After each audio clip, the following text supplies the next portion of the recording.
Salam, hər vaxtınız xeyirli olsun. Bugün sizə Laçının tanınmış ziyalılarından biri haqqında atamın danışdığı əhvalatları nəql edəcəm. Bu adam Laçının uzun müddət Laçın rayon xəstəxanasının baş həkimi işləmiş Rəhim həkim haqqındadır. Rəhim həkim bizim qonşu kənddəndir, Pircahan kəndindən. Atamdan bir xeyli yaşlı idi. Ama atam ömür boyu, yani hayatının son illerine kadar onun hakkında həmişə hörmətlə danışardı, hörmətlə onu yad ederdi. Ona rəhmət oxuyardı. Demək, indi mən sizə atamın danışdığı 3 əhvalatı nəql edəcəm. Birinci əhvalat, atam gənc yaşda qolunda bir ağrı hiss eder və bu ağrı onda demək yara şeklini alır. Elə həyatının sonuna qədər də o qolunda o yaranın izləri qalırdı. Laçına gedər müalicə üçün, müayinə üçün. Ona deyərlər ki, bu çox pis xəstəlikdir və qolu hətta kəsilə bilər. O vaxtlar bilmirəm, Rəhim həkim baş həkimmiş ya elə adi həkimmiş. Necə olursa Rəhim həkimlə müraciət edir, deyir ki, belə.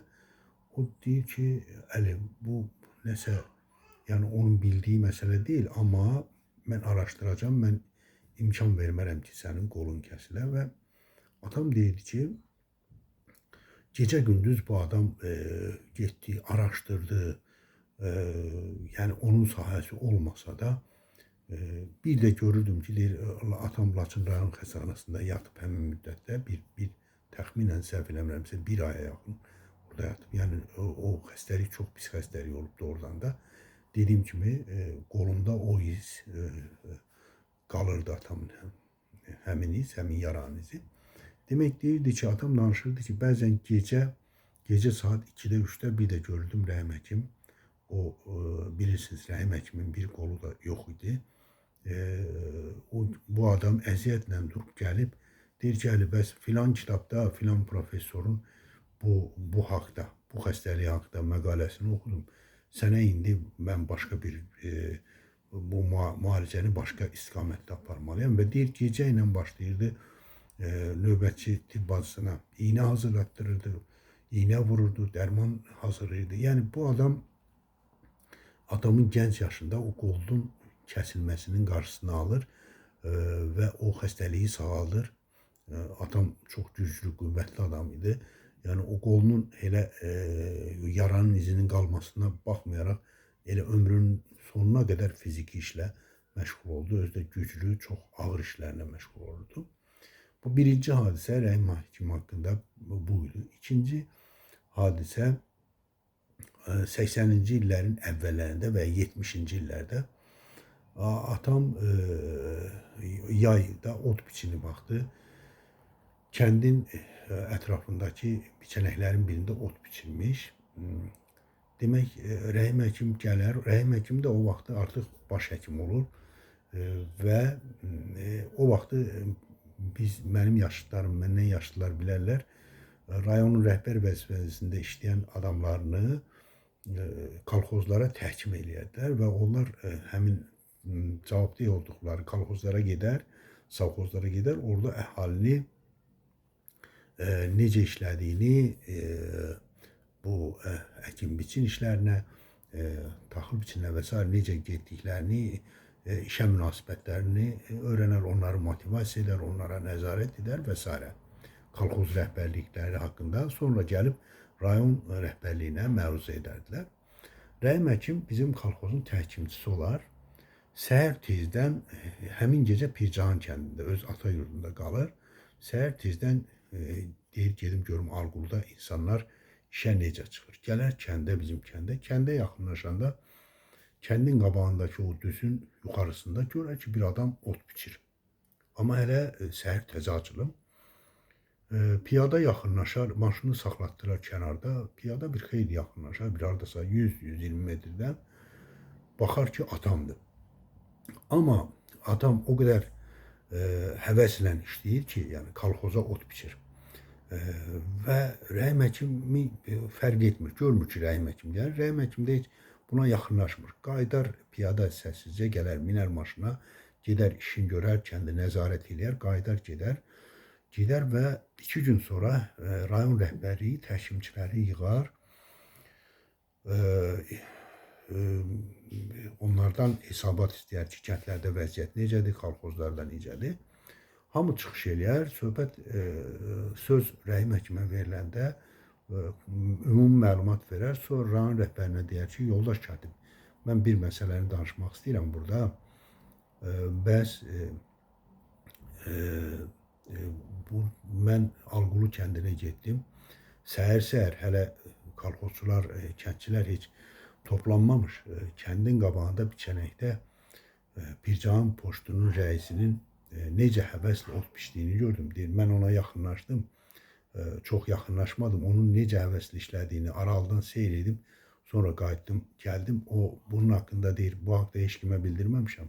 Amma burada mən bildirirəm və göstərmək istəyirəm ki, belə müəssisə rəhbərləri var. Və burada rayon rabitə qovşağının rəisinin də iştirak elədiyini bilirəm. O rəhmətli Fazil müəllim də həmin iclasda olur. O da hansısa başqa kəndin təqsimçisi olub əmin il. Deyir ki, və mən xahiş edirəm rayon rabitə qovşağının rəhbəri ilə ki, bu işçisinin dəyərini bilsin. Bu katib deyir, çox sağ olun, əyləşir. Sonra katib qaldırır Fazil müəllimi. Deyir ki, yoldaş Abbasov, eşitdiniz də, yoldaş Rüstəmov nə dedi? Sizin məhsən, Fazil müəllim də deyir ki, yoldaş katib, Əli Hüseynov onsuz da bizim rabitə qovşağının ən qabaqcıl rabitə şöbə rəisidir. Biz onun dəyərini bilirik. Onun dəyərini təkcə biz yox, Respublika Rabitə Nazirliyi, hətta SSR Rabitə Nazirliyi onu qiymətləndirir. Yəni Əli Hüseynov bizim ən qabaqcıl, ən belə deyək, hörmətə layiq şöbə rəisimizdir. Katib də deyir ki, hə, lap yaxşı, əyləşin. Bu söhbəti atam hardan eşidir? Həmin hadisədən bir müddət sonra atam rayon yenə həmişə kimi aylıq hesabatını verir və Fazil müəllimlər hər hesabatı verdikdən sonra bir 5 dəqiqə Fazil müəllimin yanına girib ondan nə tapşırığı və s. var, onu soruşar. Deyir ki, bəs Fazil müəllimin yanına girəndə deyir ki, Əli, bax bu hadisə oldu, bayaq danışdığım hadisəni, yəni təhkimçilərin icrasında rayonun baş həkimi sənin haqqında belə gözəl fikirlər dedi. Sən doğrudan da elə tərifə layiqsən. Mən dedim ki, bunu sən bir daha biləsən. Atam da təşəkkür eləyir, gəlir. Sonra rəhim həkimlə bağlı 3-cü hadisə bizim kənddə və Pircanda olan mənim yaşda və məndən yaşlılar bilərlər. Əvvəllər o postun binasını atam tikən vaxtlar bir müddət o postun həyətyanı sahəsi yox idi, açıqdaydı. Sonra atam müraciət edir rabitə qovşağına, rayona və ki, bəs bizə həyətyanı sahə ayrılsın, yəni postun ətrafı çəpərlənsin. Bu əslində rabitə qanunvericiliyində də postun ətrafı çəpərli olmalıydı.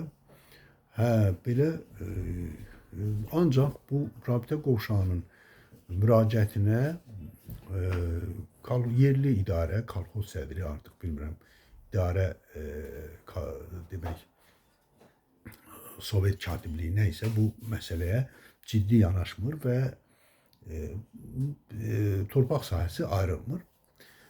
Bunun da səbəb bir neçə adamın açıq və anonim şəkildə şikayətlər edib ki, posta həyətyanı sahə lazım deyil və s.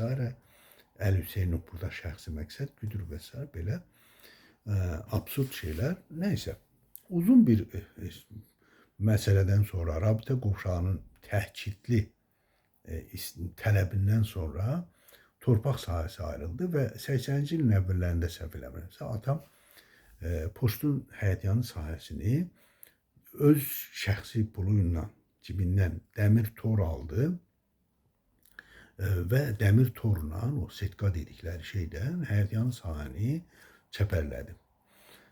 Orada qəşəng ağaçlar əkdi, oranı çiçək kimi elədi. Ora əvvəllər belə tikan tikansı otlar, yabani otlarla o göy tikanlar vesaire adamı inciden tikanlar idi. Tikanlık bir yer idi həmin sahə. Neyse həyətyanı sahəni çəpərliyi lədi atam. Həmin ildən bir il sonra yenə rəhmətlik Rəhim həkim bizim kolxoza təhkimçi olur. Rəhim həkim də həm Pircanlı olduğu üçün bu cəmaatı yaxşı tanıyır, həm də oradakı hadisələrin hamısını bilir, kimin nə olduğunu bilir. Adam danışırdı ki, bir gün postdaydım, günorta üstü, payız vaxtıdır. Artıq əkin, biçim qutarıbdır, çox güclü taxıl biçini vesaire gedir. Yəni əhali artıq işləmir demək olar ki. Deyir, böyle səs eşitdim yolda. Çıxdım ki, yolda postla xəstəxananın arasında yolda Rəhim həkimdir, kolxozu sədri, idarə müdürü və bir neçə müəssisənin, Pircandakı müəssisənin rəhbərləri söhbət edirlər. Demək,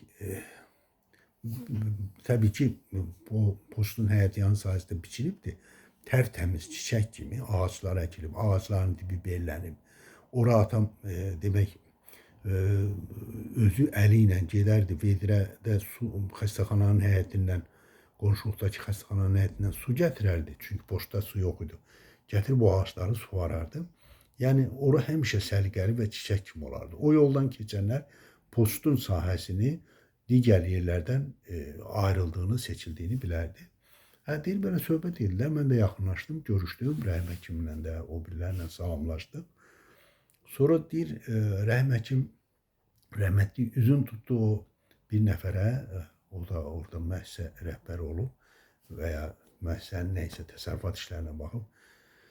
Özü deyir, o adam da bundan yaşlı olmasına baxmayaraq, deyir, biraz da belə sərt ifadəni dedi, filan kəs.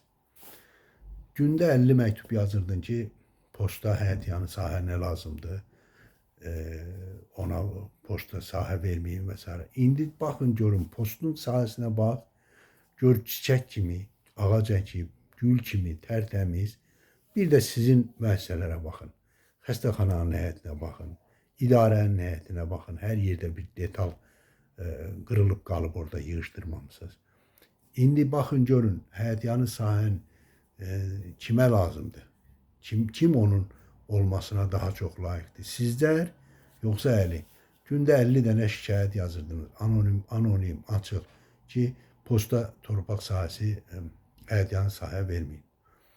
Deyir, belə dedi, kişi qızardı o. Mən də bilirdim ki, deyir, o şikayət edənlərdən biri oydu. Deyir, qızardı, belə başını saldı aşağı. Rəhim həkim söhbətini qutardı. Hamı ilə sağollaşdı, sonra mindi maşına, getdi. Bax, belə ədalətli adamdır. Deyir, baxma ki, özü Pircanlı idi. Mən Alqulu, mən Seyid. O ədaləti deyir, ələ vermədi. O adam bildi ki, o bir adam haqsız idi. O haqsızı orada hamının yanında, mənim də yanımda biabır elədi. Bax, belə bir ziyalı idi Rəhim həkim. Mən şəxsən onu çox uzaqdan bir neçə dəfə görmüşdüm. Amma atamın danışıqları mənə bəs eləyir ki, bu adam haqqında belə bir kiçik bir video çəkim. Allah Teala Rəhim həkimin timsalında yaxşı adamlara, yaxşı ziyalılarımıza, gəlib getmiş, dünyasını dəyişmiş yaxşı ziyalılarımıza rəhmət eləsin, yerləri behişt olsun.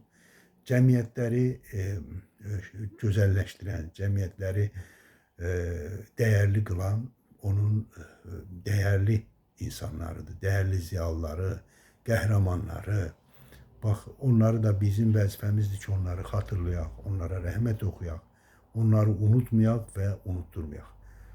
Hamınıza təşəkkür edirəm. İnşallah görüşərik. Allah'a emanet olun.